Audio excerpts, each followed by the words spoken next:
تھی وہ لڑکی اپنے وہ جو مولوی صاحب خاوند تھے ان کے ساتھ چلی گئی. محنت میں نے کی, اللہ نے فیور مولوی کی کر دی.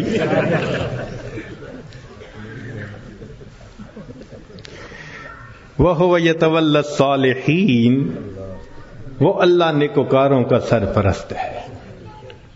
اور یہ 100% سچی بات ہے. یعنی لوگوں کے لیے کہتے ہیں نا جی آؤٹ آف دی وے, اللہ تعالیٰ کے لیے تو کوئی چیز آؤٹ آف دی وے نہیں ہے نا, مگر ہے اسی طرح کہ جو نیک بنتا ہے دیکھنے سے پتہ چلتا ہے کہ جیسے کوئی غیبی قوت آؤٹ آف دی وے جا کے اس کی مدد کر رہی ہے, اس لیے کہ وہ اللہ کی سرپرستی میں آ چکا ہوتا ہے. ایسے اللہ تعالیٰ اپنے بندوں کی مدد فرماتے ہیں. ذرا اللہ سے دوستی لگا کے دیکھیں, اس کی سرپرستی میں آ کے دیکھیں, سمجھ پھر لگے گی کہ بندے کی زندگی کتنی سہانی ہو جاتی ہے. آج تو جس بندے کے کنٹیکٹ بڑے ہوں, واقف ہوں, کہتے ہیں جی اس کے بڑے لمبے ہاتھ ہیں, اور اللہ والوں کی تو حالت یہ کہ ان کے ہاتھ تو اللہ تعالی کی جیب میں ہوتے ہیں.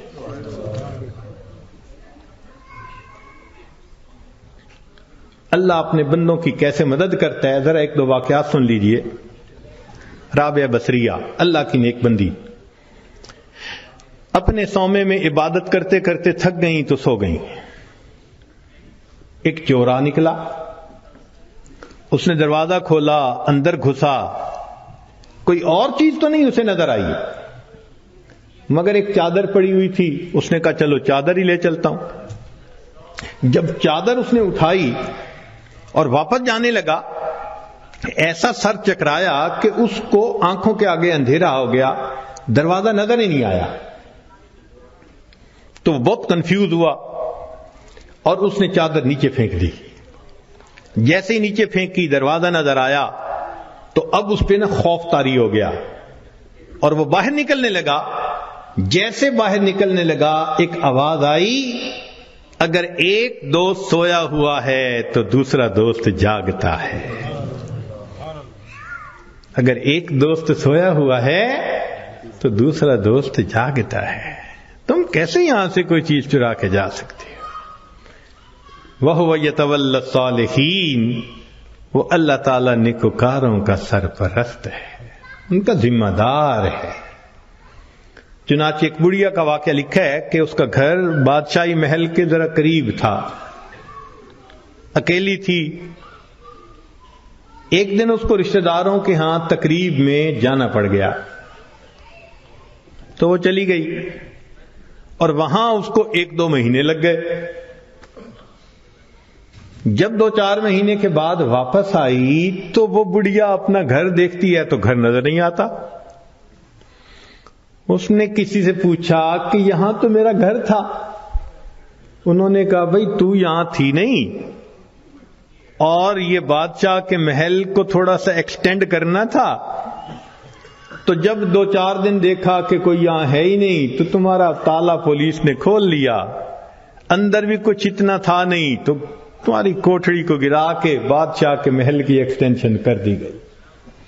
تو جب اس بڑھیا نے یہ سنا نا کہ تم تو یہاں تھی نہیں اس لیے تمہارے گھر کو گرا دیا گیا, تو بڑھیا نے آسمان کی طرف دیکھ کے کہا, اللہ میں تو یہاں نہیں تھی, تو یہی تھا. میں یہاں نہیں تھی, تو یہی تھا. یہ لفظ اس کے کہنے تھے کہ جو ایکسٹینشن کی ہوئی عمارت تھی اس کی چھت زمین کے اوپر آ گئی. نیک لوگ دنیا میں لاوارث نہیں ہوا کرتے, اللہ ان کا وارث ہوتا ہے. اگر ہمیں اپنے والد کے وارث ہونے پہ اتنا اطمینان ہوتا ہے, بیوی کو خاوند کے وارث ہونے پہ اتنا اطمینان ہوتا ہے, تو اگر کسی کا وارث اللہ رب العزت بن جائے تو سوچو پھر اس کے کیا مزے ہوں گے. اس کی مثال یوں سمجھیے کہ ہم نوجوان کالج یونیورسٹیوں میں پڑھتے ہیں نا, تو اگر تو ان کا GPA بہت اچھا ہو تو فل اسکالرشپ مل جاتا ہے, اور فل اسکالرشپ والے بچے کو پڑھنے میں کوئی دقت ہی نہیں ہوتی. وہ جی مجھے فل میڈیکل ڈگری کرنے کے لیے اسکالرشپ مل گیا، مجھے کوئی فکر نہیں. اور جس بندے کو اسکالرشپ نہیں ملتا اس کو میڈیکل کرنا قرضوں کے بوجھ میں دب جاتا ہے بیچارہ. ہم نے بچوں کو دیکھا ان ملکوں میں ساری عمر نوکریاں کر کے بڑھاپے تک اپنے زمانے طالب علمی کے قرضے اتارتے رہتے ہیں. تو جس کو فل اسکالرشپ مل جاتا ہے پھر اس کا تو معاملہ ہی کچھ اور ہوتا ہے. یوں سوچئے کہ ایک 100 منزلہ عمارت ہے اور اس میں لفٹ لگی ہوئی، ایلیویٹر لگا ہوا ہے، اور ہمارا کام ہے بس پش دبا کے دروازہ کھولیں اور سوار ہو جائیں. تو پھر 100ویں منزل پہ پہنچنا تو کوئی مشکل نہیں نا. اور ایک 100ویں منزل سے رسہ نیچے لٹکا ہوا ہے. اب ایک بندہ رسے سے چڑھنا چاہتا ہے، کتنا پریشان ہوگا، کتنا وہ مصیبت میں پڑے گا، کتنا بڑا رسک لے گا، اور اگر رسہ ہاتھ سے چھوٹ گیا تو مر بھی سکتا ہے. جیسے ایلیویٹر سے اوپر جانا اور رسے سے اوپر جانا کتنا دونوں میں فرق ہے، اس سے زیادہ فرق ہے اللہ کی سرپرستی میں آ کے زندگی گزارنا ایلیویٹر سے منزل پہ پہنچنے والی بات ہے، اور گناہوں کے ساتھ رسے سے لٹک کے زندگی گزارنا 100 منزلوں پہ جاننے والی مشکل بات. ہم گناہ کر کر کے اپنے آپ کو اللہ کی سرپرستی سے نکال دیتے ہیں، اور جب سرپرستی سے نکل جاتے ہیں اللہ حال پہ چھوڑ دیتے ہیں. جاؤ تم جانو تمہارا کام جانے، ہماری تو مانتے نہیں. پھر شیطان ہمیں بہکاتا ہے، لوگ بھی دھوکے دیتے ہیں، امیدیں توڑتے ہیں، بندہ دنیا میں دھکے ہی کھاتا پھرتا ہے، کشتیاں کرتا ہے اپنے حالات سے، لنگوٹ باندھ باندھ کے اترتا ہے. میں اس مصیبت کو پریشانی سے جان چھڑاؤں، اس سے چھڑاؤں. ایک سے جان نہیں چھوٹتی، دوسری اوپر سے، دوسری سے جان نہیں چھوٹتی، تیسری اوپر سے. وہ پنجابی زبان میں شعر کسی نے لکھا ہے، اس کا ترجمہ بھی کر دوں گا.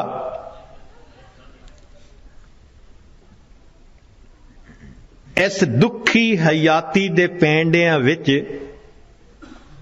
کدی راہ پہ گئے کدی بھول دے رہے، ایک دامن امید دا چھڈیا نہ، لکھ جھکڑ انیریاں دے چل دے رہے. پت جھڑ دے جھڑے ہوئے پتیاں وانگ، اسی تیرے جہان چ رل دے رہے، پر دامن امید دا چھڈیا نہ، اسی نال تقدیر دے گھل دے رہے.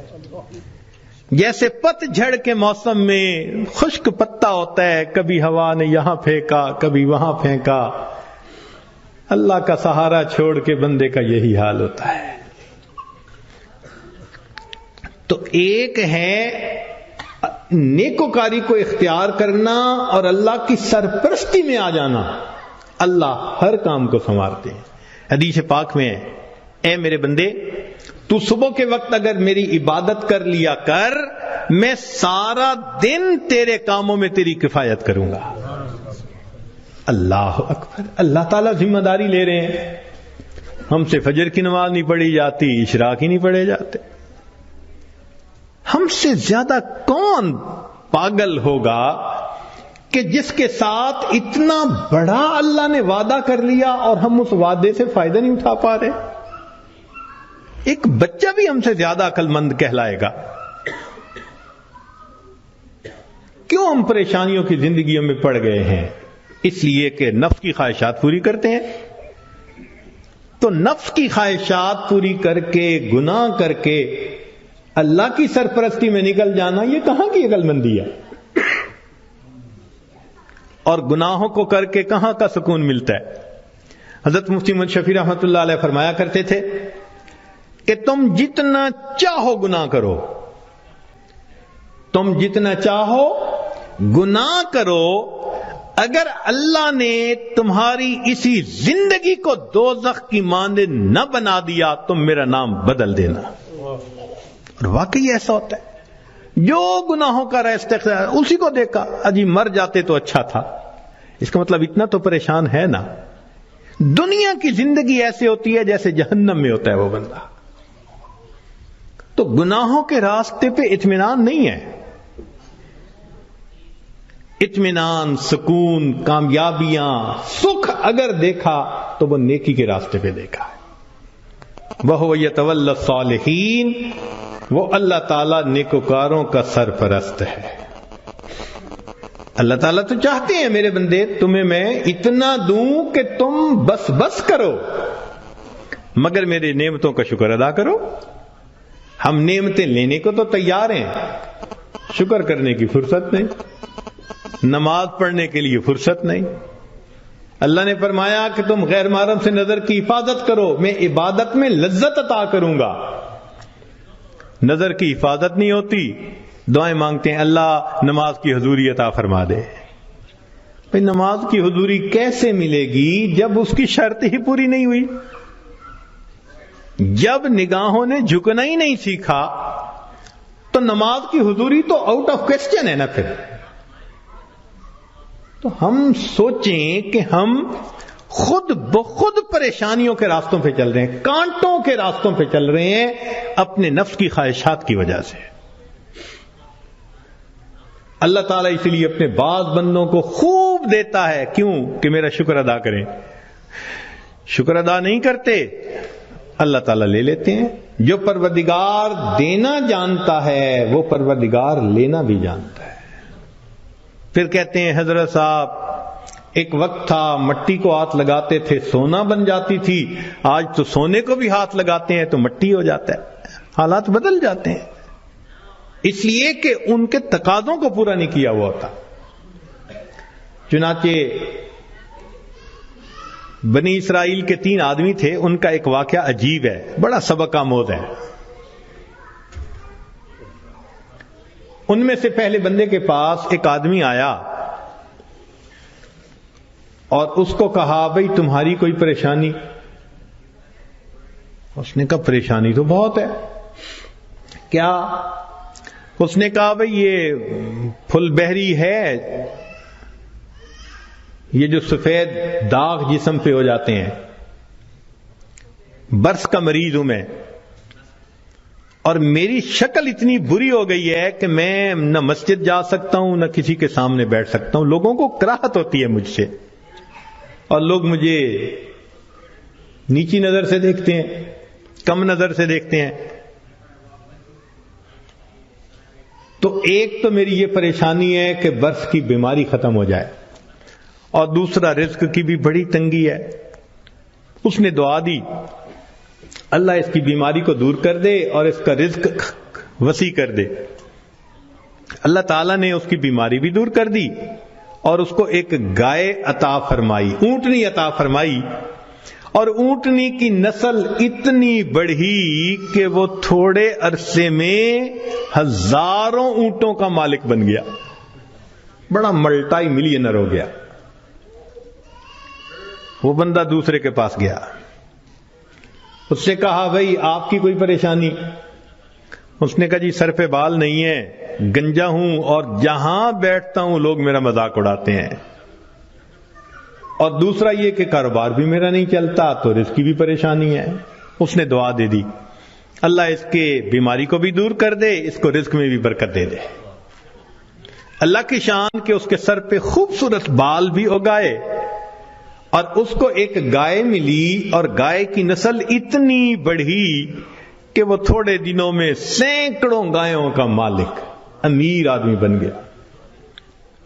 پھر وہ بندہ تیسرے کے پاس گیا، وہ آنکھوں سے اندھا تھا، بھئی آپ کی کوئی پریشانی؟ اس نے کہا جی کہ میری پریشانی تو یہ ہے کہ میری بینائی نہیں ہے، لوگوں کے لیے تو فقط رات کو اندھیرا ہوتا ہے اور میرے لیے تو دن کی روشنی میں بھی اندھیرا ہے، اور دوسرا یہ کہ مجھے تو در در کے دھکے کھانے پڑتے ہیں، تو دعا کر دو کہ میرا رزق وسیع ہو جائے۔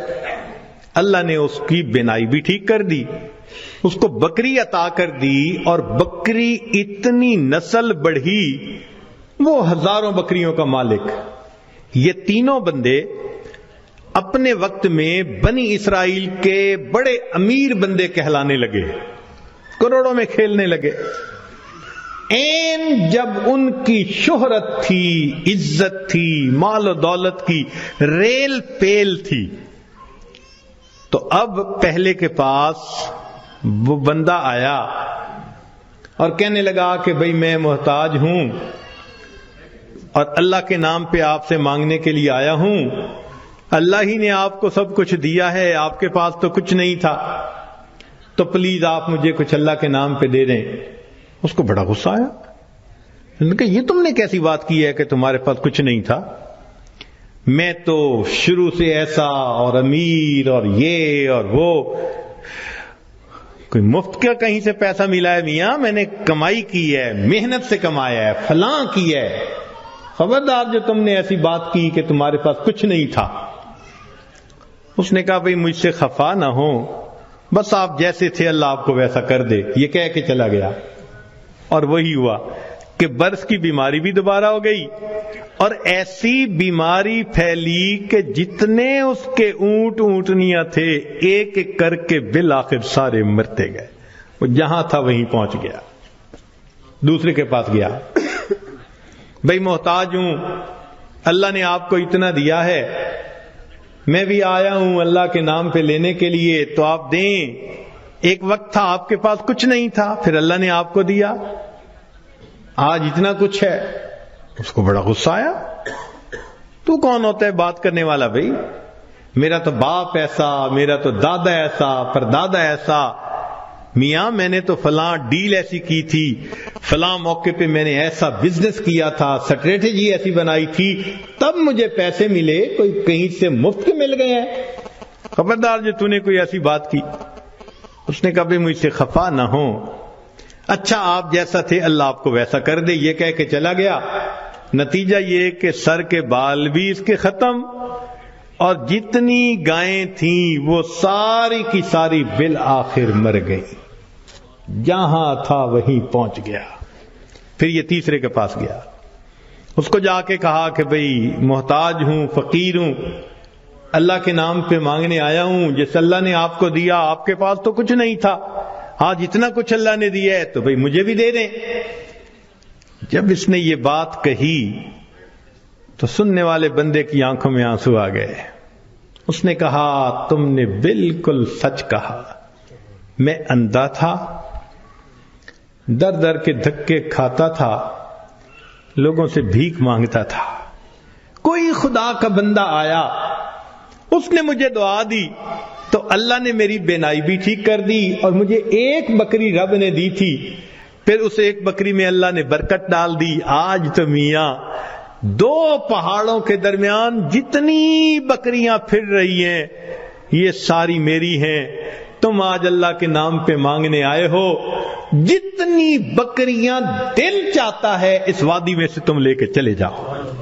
جب اس نے یہ بات کہی تب اس مانگنے والے نے کہا کہ میں تو فرشتہ ہوں، اللہ تعالیٰ نے 3 بندوں کے پاس امتحان کے طور پر بھیجا تھا، 2 اپنی اوقات کو بھول گئے، تو نے اپنی اوقات کو یاد رکھا، اللہ تجھے تیرا رزق نصیب فرمائے۔ یہ بندہ ساری زندگی امیر تر بندہ بن کر زندگی گزارتا رہا۔ دیتا تو اللہ ہی ہے نا ہر ایک کو، تو جب دیتا ہے تو پھر اس کا شکر گزار بندے بھی بنے۔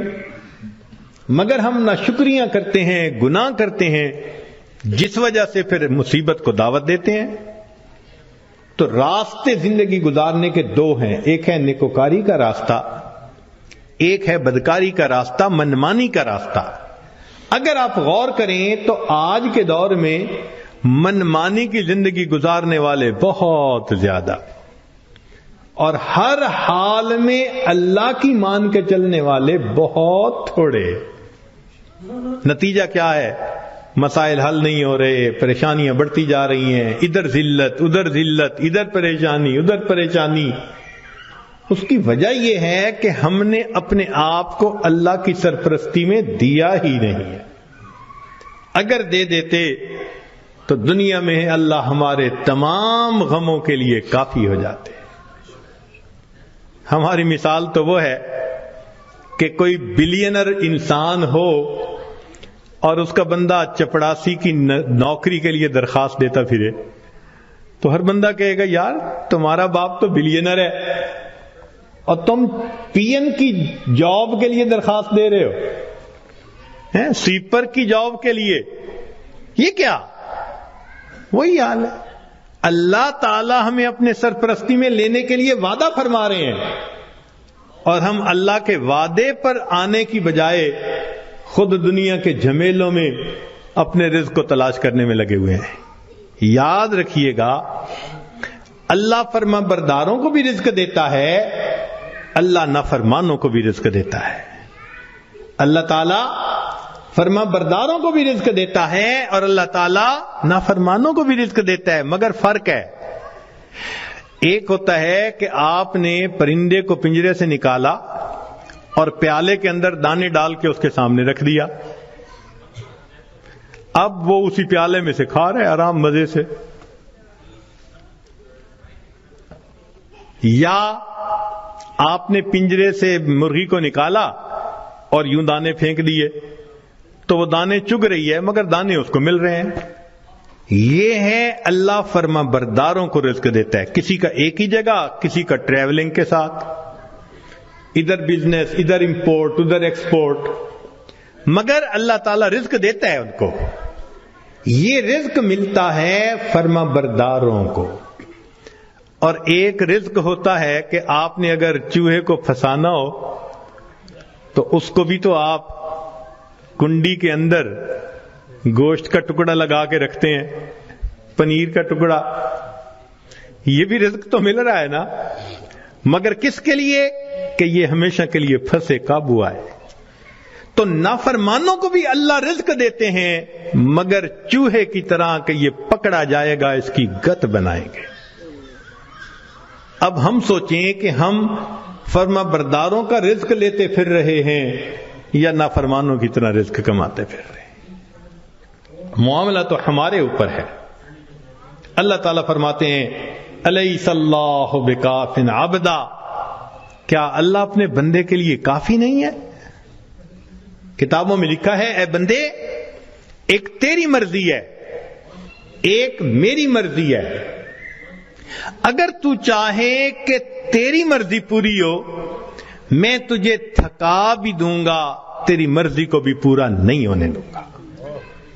اور اگر تو چاہے کہ میری مرضی پوری ہو تو میرے بندے میں تیرے کاموں کو بھی سنوار دوں گا، تجھے رزق میں بھی وسعت عطا فرما دوں گا.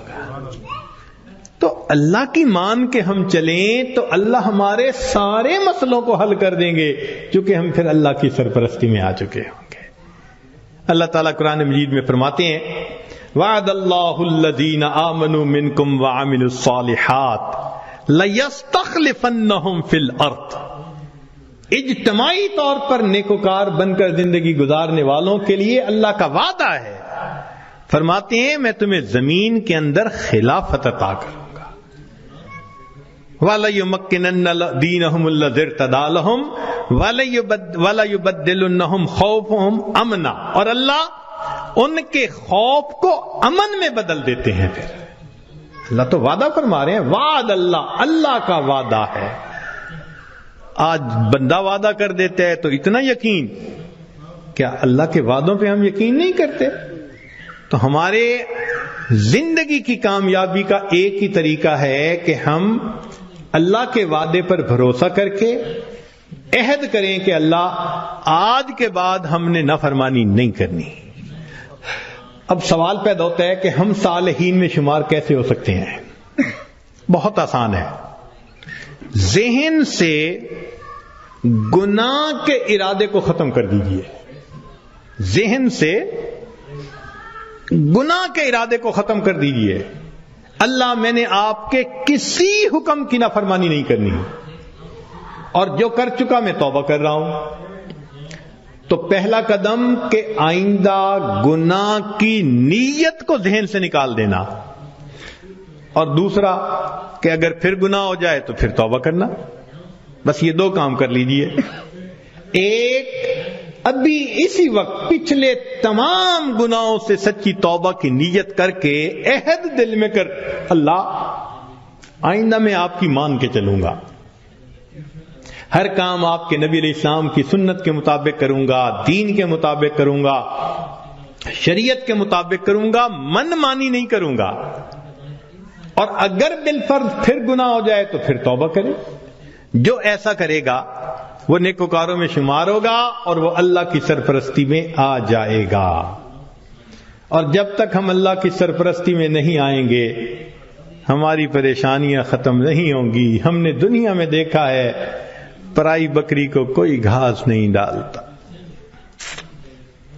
ہم نے کلمہ تو پڑھا نا تو لیبل تو لگ گیا نا کہ یہ مسلمان ہیں. اب اگر اللہ کے در سے بھی کچھ نہ ملے تو کسی اور در سے کیا ملے گا؟